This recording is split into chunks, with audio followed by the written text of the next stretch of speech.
Hello my friends, John LaRuffa here with another Unbiased unboxing, and in this episode we're going to take a look at the expansion for SpaceCorp called Ventures. Let's go take a look what's inside. And as usual folks, please like and subscribe to my YouTube channel so I can get my fan base going. Okay, so first of all, I do like the cool artwork on the front. It's just kind of neat looking at these people, doing their space mining on this planet, which is cool. All right, so taking a look at the back. I mean, it's an expansion, so you don't exactly see the components, in play, which is kind of a downer, but they give you a little bit of an overview. The back of GMT games has never really been, I don't know, not really my thing. It's okay, they're functional. They show you what you're getting, sort of, and that's good. But it's not like, it just doesn't show the whole thing in motion, So anyway, whatever. It's just not my fave, but that's okay. I do always like this little helpful helper there that tells you what you've got going on from a 1 to 4, or how many players, how's the solo complexity, how's the game complexity, solo compatibility, pardon me. So I do appreciate that. All right, inside standard GMT box. And we've got the rule book here. First, the solo rule book. A little bit of a different material than the other rule book was printed on. This is a glossy paper, but it has that same layout as the base game. All right. So you get your kind of feel. So those are the solo rules right there. 8 pages. And then you've got the multiplayer rules. It's a little bigger. No, it's not. Got a sneaky little player aid back there. Okay, the multiplayer rules here are actually just a double page fold out. That's kind of interesting. So this is actually kind of like the player aid cardboard, so to speak. So it's really, really brief on what you need for the multiplayer. And then we have what is an updated solo player aid version 2. So you're going to use this player aid in place of what they gave you in the base game. Okay. Now let's look at the main event here. So we have a bunch of new boards. All right. And these new boards have the corporation name on them. See, this is 2 to 4 player on one side and then 1 player on the other. So it's going to be set up, one for the solo and one for the, the multiplayer there. So we've got that one. We've got the actual SpaceCorp right there. All right. And Allied Transit is the 1 player. What's this? Okay. Then you've got an Allied Transit for 2 to 4 here. And the Polaris GCI for 1 player. And you kind of see what they tell you the differences on what you get here from the bases, what you can do. So that's the different stuff there.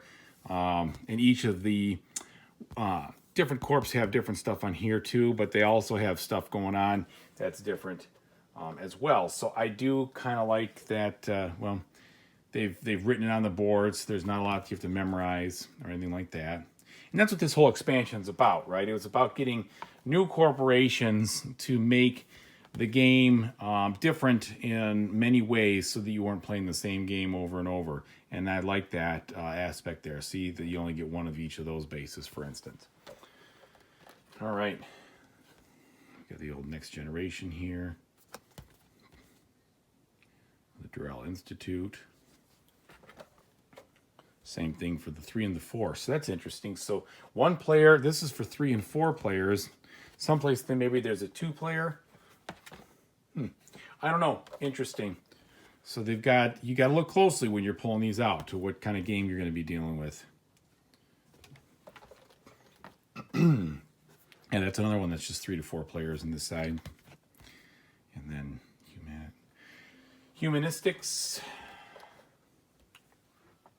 So you've got a lot of different variety. Lots of different companies in this game. Really chock full, actually. It's really cool. So lots of different games you'll play before you even start having to repeat the different type. All right. Oh, and so now here we have our first competition boards. So now the competition boards are in here for the solo. So you play against those. Like now we're back to the 3 and 4 player here, but here's a competition for the Nova Capital. There's the Nomads here, new Nomads, and then the competition. So there's 4 different competition boards in this game to give you some variety when you're playing, not just, you know, for your own self, but for what the competition does. So I think that's really cool. They give you another disc because they're going to add a additional contract requirement. So that's kind of cool. Spices that up a little bit. And I think that's about the size of it from a standpoint of what they add here. So let me just see. Judging from the amount of new content, I don't think I'm going to be able to smash this all into the original box. There's just too much cardboard going on. So I probably will have to use both boxes. Not the end of the world, but I do like putting expansions in the new box. Now, these cards are nice and thick like they were in the base game. They still don't have a texture, but they're going to blend in just fine. So here's the new cards. You have some of them that are actually going to replace the old ones. I think one of the salvage cards does that. And they tell you, you know, what the specifics of those are. All right, and so then you have these new endgame things where you decide which side you want to do. If you want to do the standard profit to finish the game, or do you want to use this other special thing, which I think is cool. So you have to make that decision. I think sometime in the third era. Well, I'm showing you all that stuff, but obviously, hang on. So you can see here, this is like an alternative. You gain 4 for each colony you have on the Starfarers board that is in a region with multiple stars or anomalies. So you got just all different ways to score here at the end instead of the standard.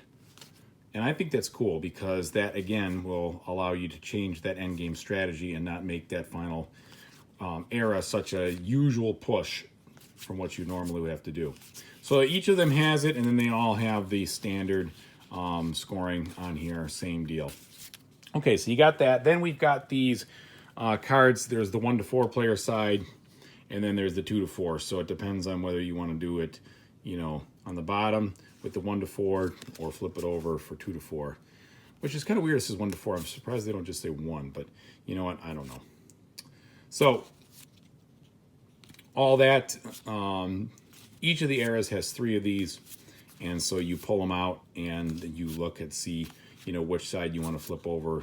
You have a choice of 3 each era, and then they stick around so that if you don't finish them up just like the other times, your contract gets better as you do complete the next one.